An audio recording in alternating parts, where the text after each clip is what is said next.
Fala, Pedrinho, beleza? Cara, foi mal, eu só consegui te responder agora, só consegui pegar o celular agora, porque o dia lá na plataforma, cara, foi cheio. Inventaram um monte de serviço muito chato pra gente fazer, cara. Pensa nos trampos tédio.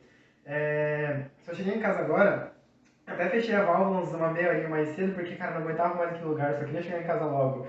E lembro que o que é meia hora, uma plataforma daquele tamanho vai mudar, né? Não vai fazer a menor diferença. Agora cheguei em casa, só quero relaxar um pouquinho e assistir um pouquinho de TV. Fiquei sabendo que hoje vai passar um documentário daquela atriz infantil lá, de quando era criança. Dorothy, nome, não sei se você sabe. Mas é isso aí, cara, a gente se fala então, fechou?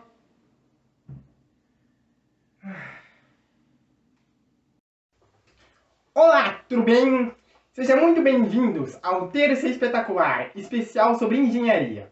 Veja no programa de hoje grandes invenções que mudaram o curso da humanidade, como surgiram os primeiros aviões submarinos e como uma simples atenção ao design revolucionou a indústria automobilística. Para a nossa primeira história de hoje, convidamos você para uma viagem no tempo. Vamos diretamente para uma história de ascensão e queda. Ela, um ídolo da animação infantil, perdeu tudo. Está passando por dificuldades e teve que se reinventar no mundo da engenharia química. Saiba com exclusividade como está atualmente a grande personalidade, ícone dos anos 2000. Uma heroína de 7 anos que percorre um mundo tropical, repleto de aventuras em selvas, praias e florestas, ao lado de seu melhor amigo, um pequeno símio chamado Botas, Dora Aventureira. Bom, eu abandonei a minha carreira de personagem infantil, né? Porque eu fui demitida, é claro. Daí as pessoas perguntam, Dora, quem que fez isso com você? Foi ela.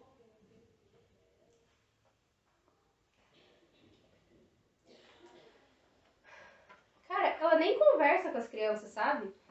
Eu conversava, ela não ensina nada. Eu ensinava inglês. Eu ensinava coisas educativas. Ela só ensina as crianças a ser mal educadas, sabe? Mas agora, sabe, eu mudei de visual, eu descolorei o cabelo, não sei se você viu. Eu até recebi uma proposta, sabe, pra continuar trabalhando, só que agora num programa pra adultos. Não esse tipo de programa pra adultos, gente. É um programa sobre coisas que adultos gostam, sabe? Dora Aventureira! Precisamos pagar um boleto. Repita comigo. Boleto. De novo. Boleto. Repita imediatamente. Boleto. Muito bem! Onde a gente consegue dinheiro para pagar o boleto?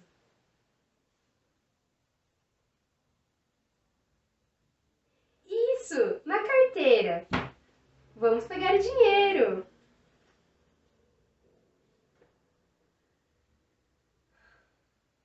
Onde a gente consegue dinheiro para pagar o boleto? Alguém me ajuda, por favor. E aí, como eu precisava arrumar um jeito de me sustentar, aí eu resolvi entrar pra faculdade, né?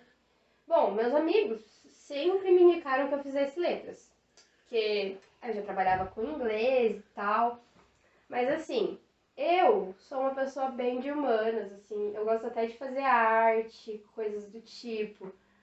Só que eu não queria morrer de fome, aí eu resolvi fazer engenharia química.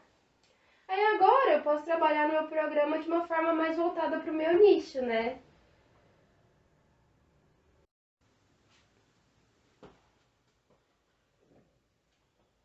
Bom, a gente precisa encontrar o reator de batelada.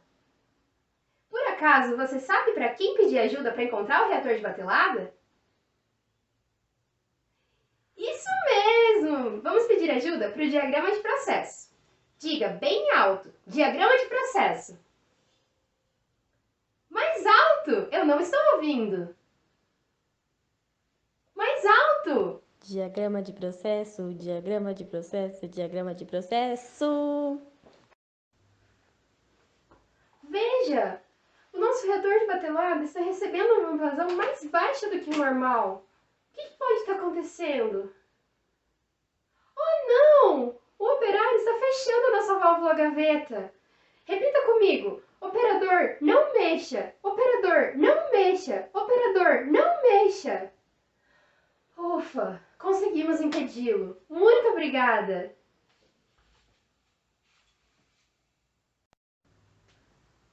Agora, me pediram para projetar um submarino. O que um submarino faz? Isso! Ele afunda! Para um submarino afundar e fazer o seu trabalho como ele deve ser feito, o que a gente precisa fazer? Escolha uma dessas opções.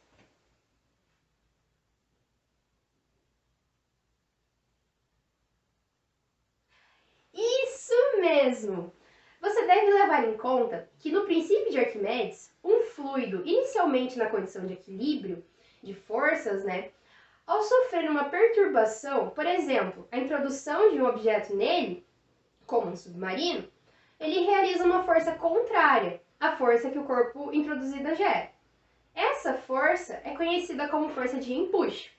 Dessa forma, esse corpo sofre uma força de intensidade proporcional à massa do líquido que ele desloca quando ele entra no fluido. Então, para o submarino afundar, é preciso que a força-peso dele seja maior que a força de reação exercida pelo fluido, ou seja, pela água. Assim, a gente tem que garantir que a densidade do submarino seja superior à densidade do fluido em que ele está sendo inserido. Dessa forma, uma boa maneira de fazer o submarino funcionar adequadamente seria projetando tanques com tamanhos específicos, acoplados a ele. Assim, podendo preencher esses tanques com ar, quando se pretende boiar, ou com água, de modo a submergir o veículo. Agora que você já sabe tudo sobre submarinos, vamos sair do fundo do mar e ir direto para o céu. Porque eu tenho um trabalho da faculdade para fazer, da disciplina de fenômenos de transporte, Então, eu tenho que descobrir como os aviões voam. Você pode me ajudar? Que bom! Vamos começar, então. Qual é o princípio da mecânica dos fluidos que mais aparece na aerodinâmica dos aviões? Isso mesmo! É o princípio de Bernoulli. E o que esse princípio diz? Nossa, vocês estão acertando tudo hoje! Esse princípio, enunciado pelo suíço Daniel Bernoulli, diz que quando a velocidade da passagem do ar por uma superfície aumenta, a pressão nesse local diminui.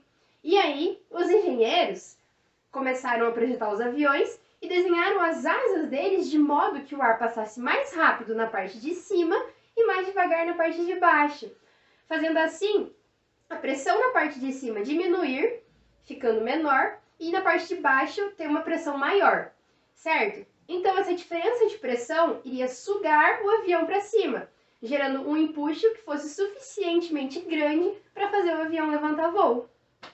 Bom, e aí o trabalho de fazer o projeto de um avião, vamos começar lá do começo para explicar melhor, pode ser dividido em 6 passos. Então acompanhem comigo. No primeiro passo, a gente precisa fazer o avião sair do chão, mas antes temos que superar a resistência do ar, porque o avião é um objeto muito grande, então ele precisa ter aerodinâmica suficiente e ter velocidade suficiente para romper a resistência do ar. Por isso, a aeronave tem que ser impulsionada de alguma forma. Essa geralmente vai ser por hélices, no caso de helicópteros, e pode ser em foguetes, também no caso de um foguete, ou por turbinas, no caso do avião. Assim, no caso de aviões, as turbinas executam 2 ações. Elas sugam ar para dentro delas, como uma grande hélice. E, no segundo passo, essas turbinas, que têm outras turbinas menores dentro delas, lançam o ar do lado contrário, muito comprimido e muito acelerado por várias hélices menores. Assim, esse ar super comprimido e acelerado que sai da turbina gera uma força em sentido oposto que empurra o avião para frente, fazendo ele vencer a resistência do ar.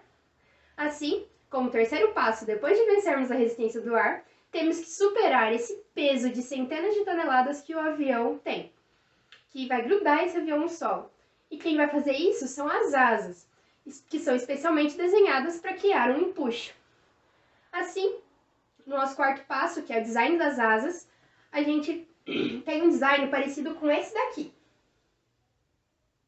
Onde a parte de cima da asa é muito curvada e a parte de baixo é bem reta.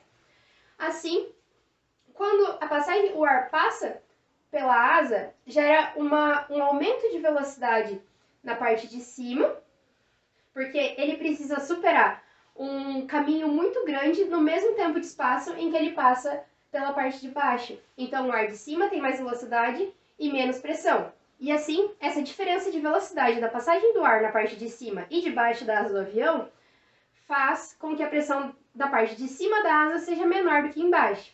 Com isso, a força-peso que atua em direção ao solo fica menor do que a força de empuxo. E aí o nosso quinto passo acontece, o avião começa a voar. E como sexto passo, a gente precisa controlar o avião em voo.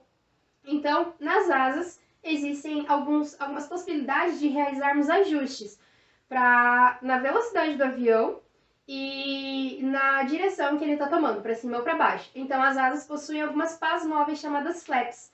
Essas pás alteram a direção da passagem do ar, mudando a direção dele para baixo ou para cima e mudando a diferença de pressão na própria asa. Por consequência, ela muda também o empuxo do avião e a sua direção.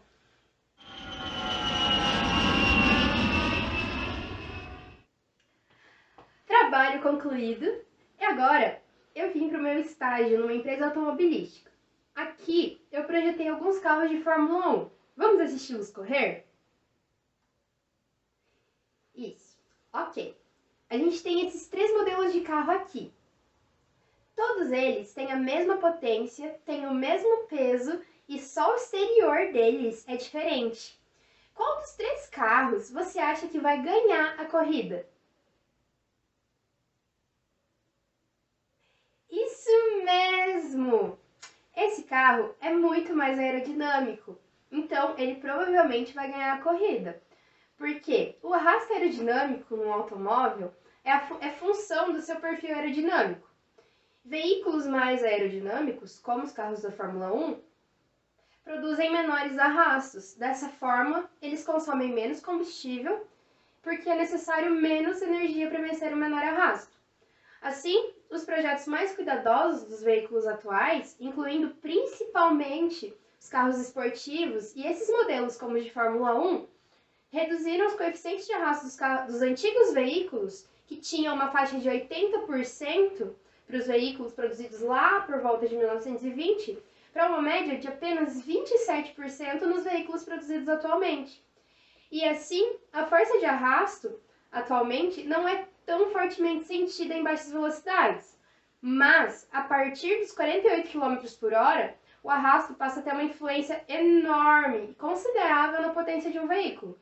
Então, quando você sente menos esse arrasto, são em carros mais aerodinâmicos, como esses projetados pela gente aqui.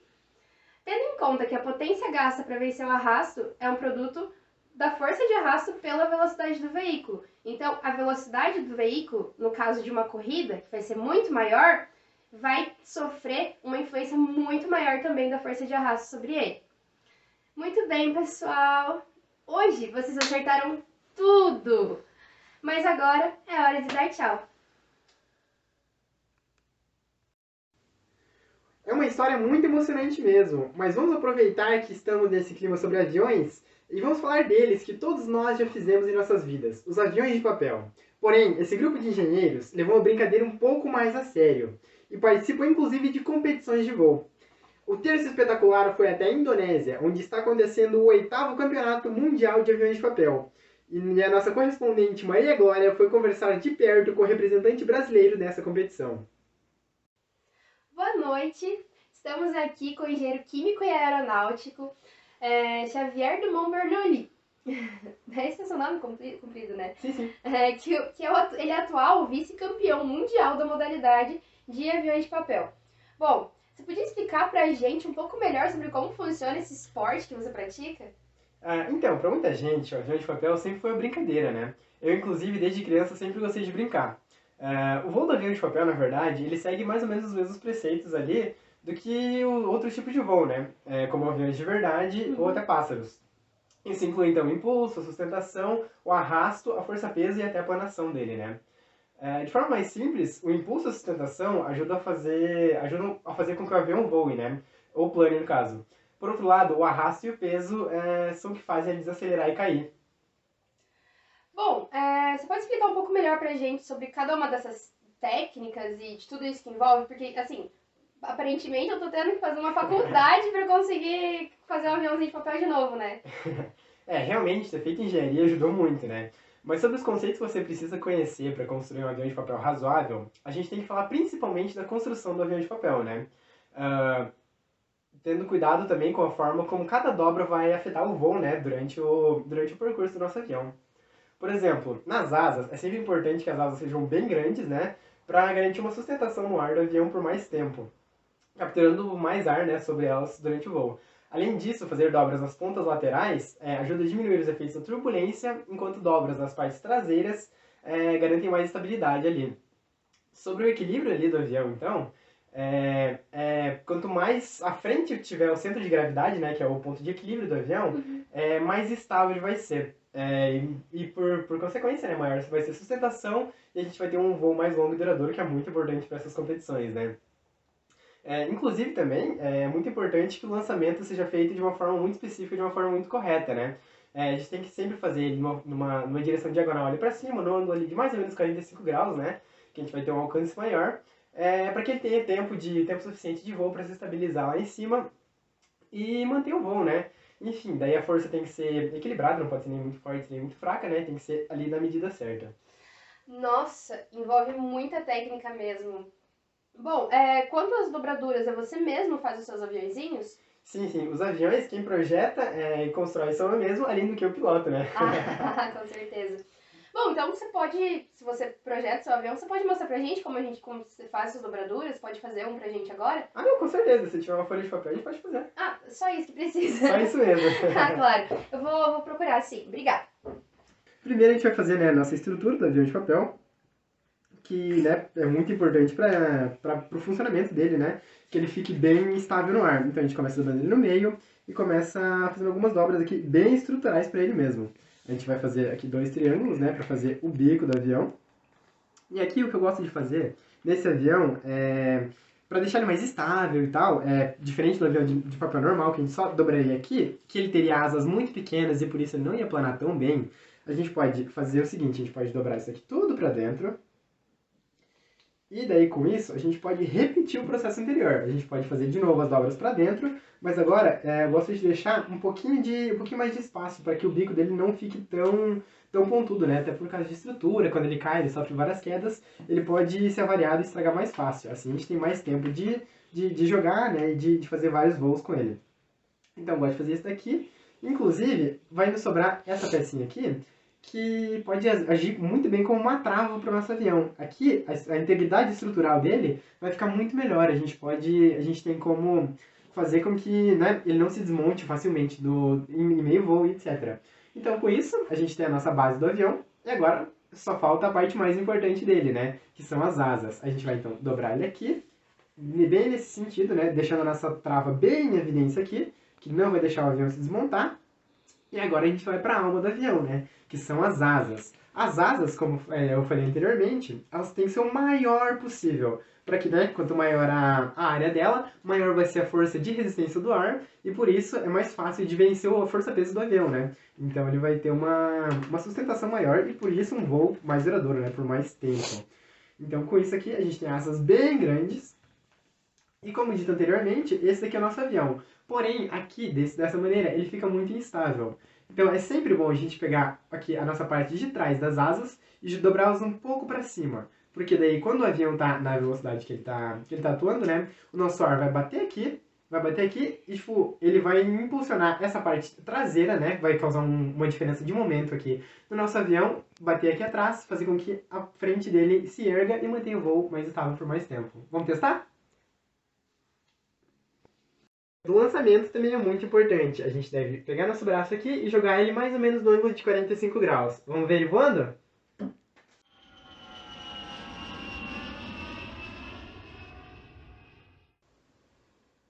Yes! Muito interessante mesmo esse tipo de competição. Eu mesmo não sabia da existência e muito menos da quantidade de técnica e conhecimento envolvido para fazer um avião de papel, e nem que eles poderiam voar longe assim. No próximo bloco, então, você confere a história de como os engenheiros... Eu que não vou assistir comercial, vou assistir agora aquele programa da Tata Werneck, diz que vai ter um engenheiro legal hoje lá.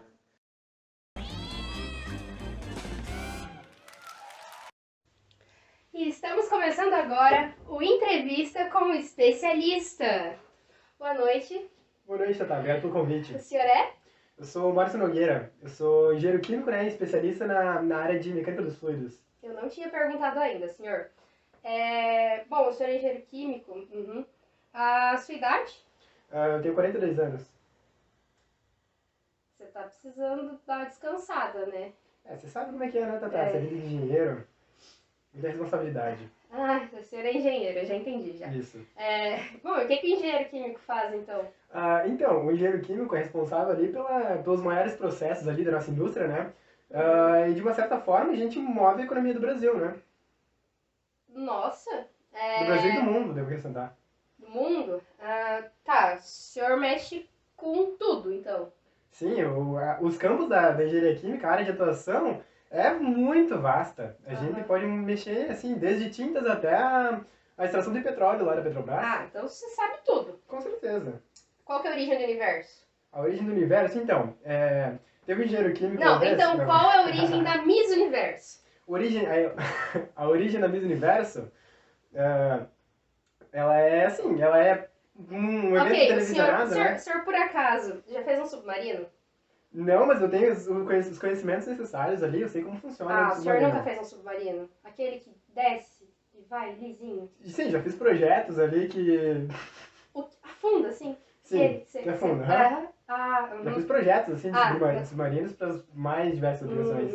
Eu fiquei sabendo que o senhor estudou muita física.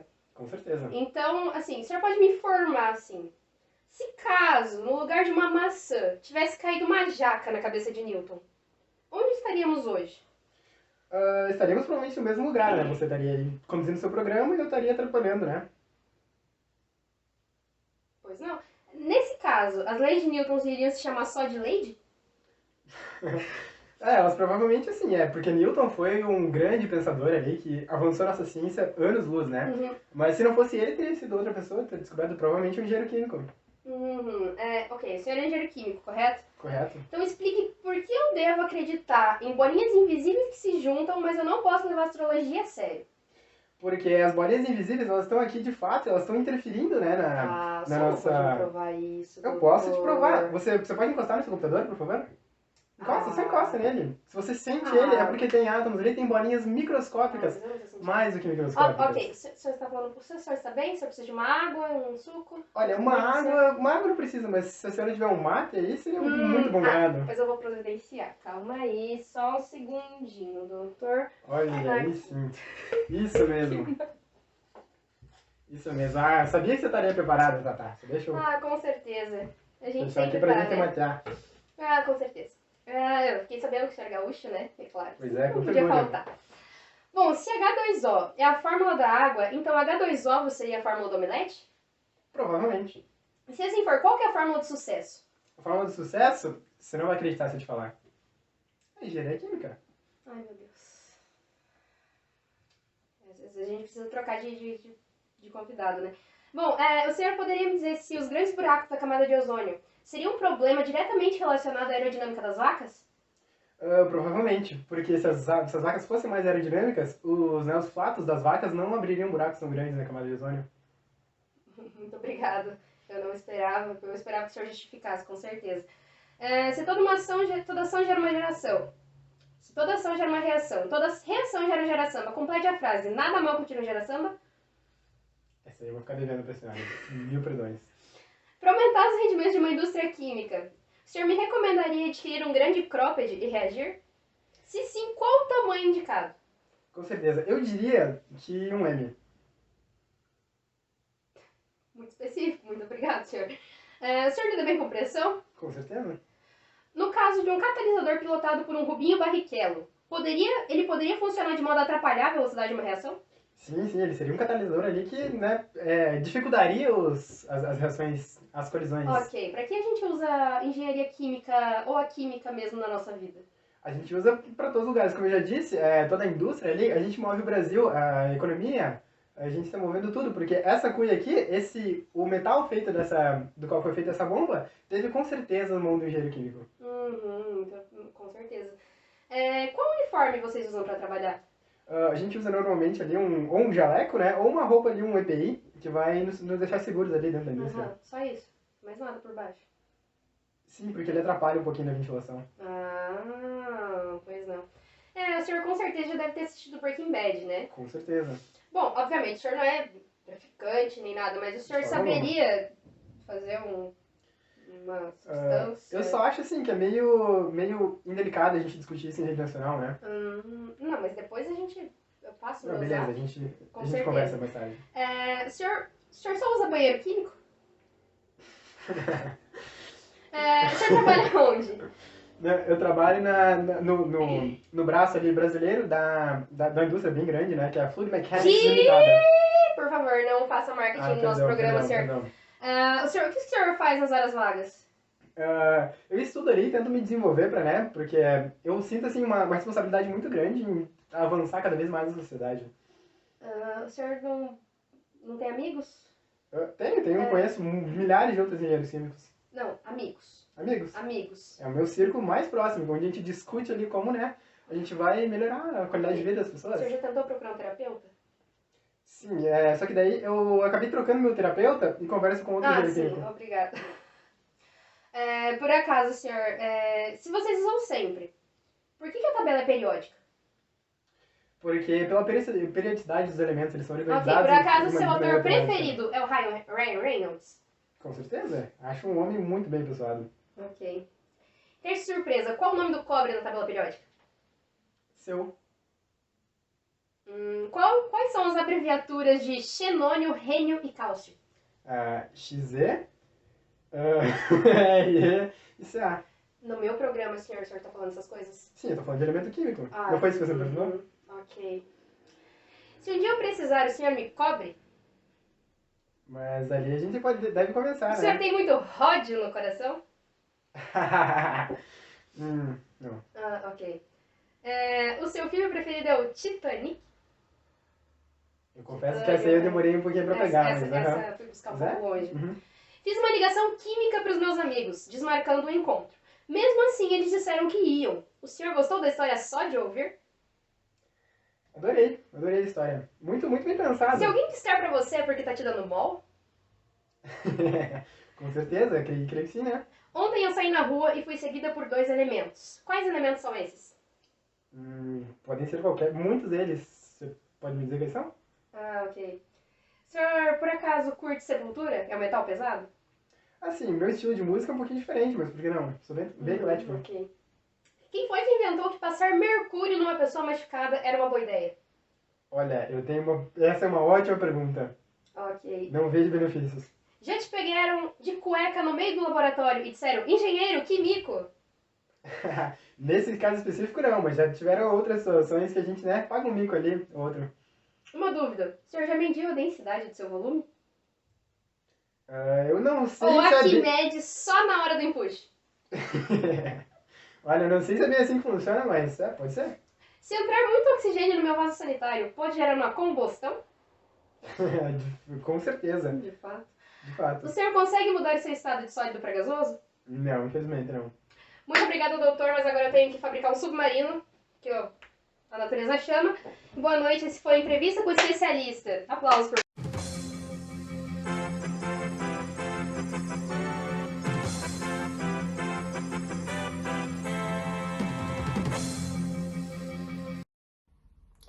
Boa noite. Interrompemos a sua programação para noticiar os maiores desastres ambientais da década.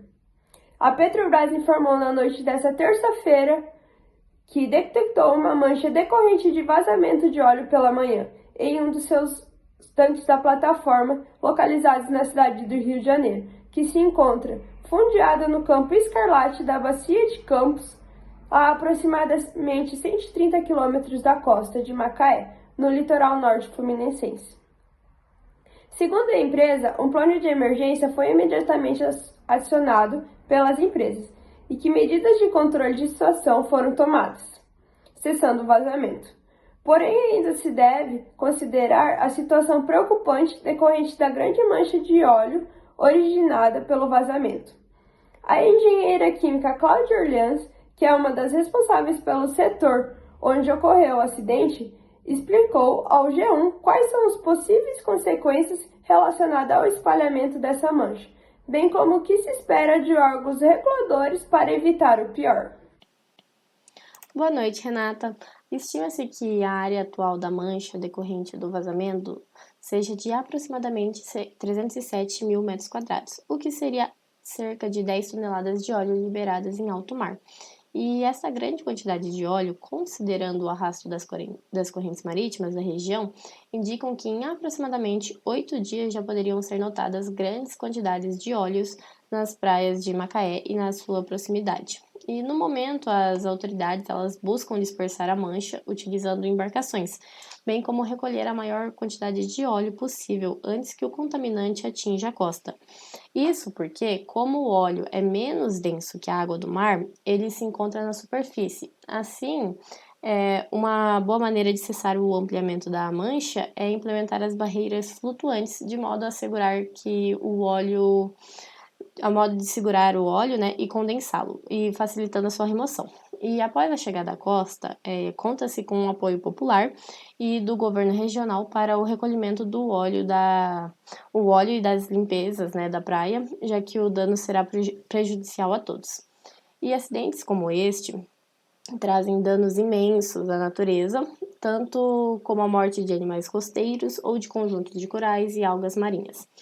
E quanto à origem do problema, hoje na plataforma ocorreram alguns ajustes quanto à armazenagem do óleo que foi retirado durante a semana e foi realizado seu deslocamento até as embarcações que o levam até a refinaria.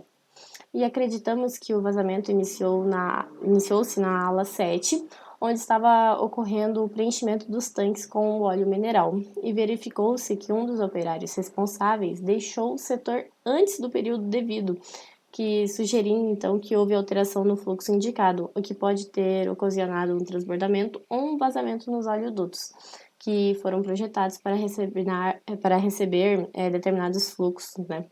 E, de todo modo, estamos procurando garantir a penalização e responsabilização aos envolvidos no problema. Boa noite a todos.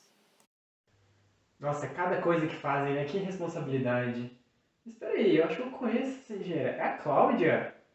Calma lá, o que ela falou? Espadarte? Aula 17?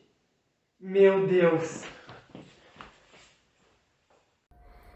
3 embarcações estão atuando na dispersão da mancha, que conta com um volume inicial estimado de 12 mil metros cúbicos de óleo, de acordo com a empresa. Os órgãos reguladores foram devidamente informados e uma comissão de investigação irá apurar as causas do acidente em coordenação com a empresa responsável.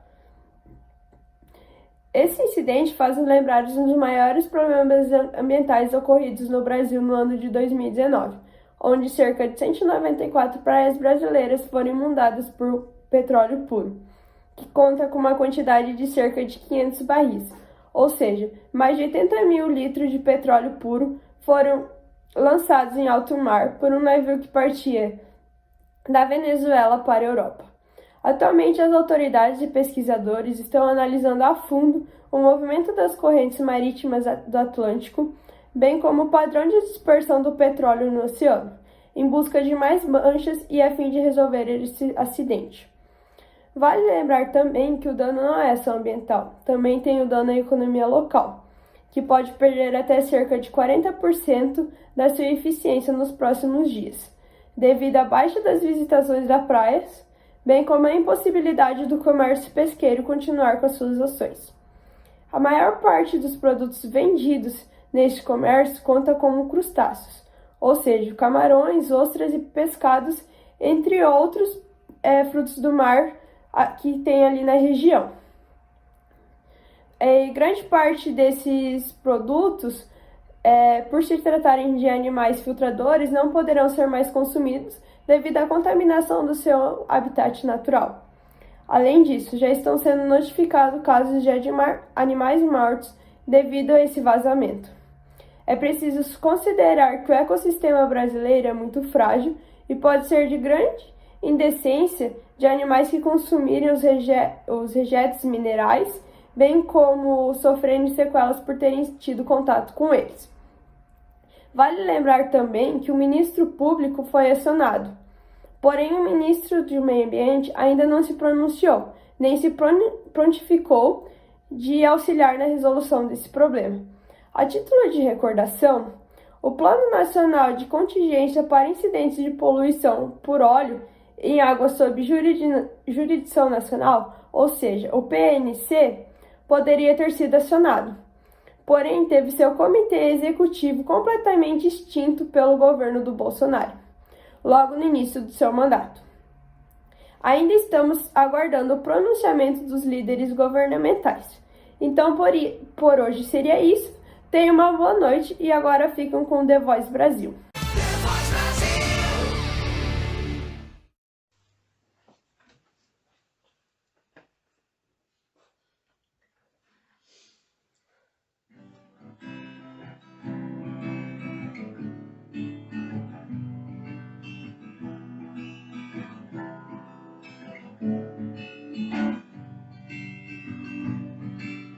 Ano que vem vai ser bem feito, pois sei que nesse não tem jeito.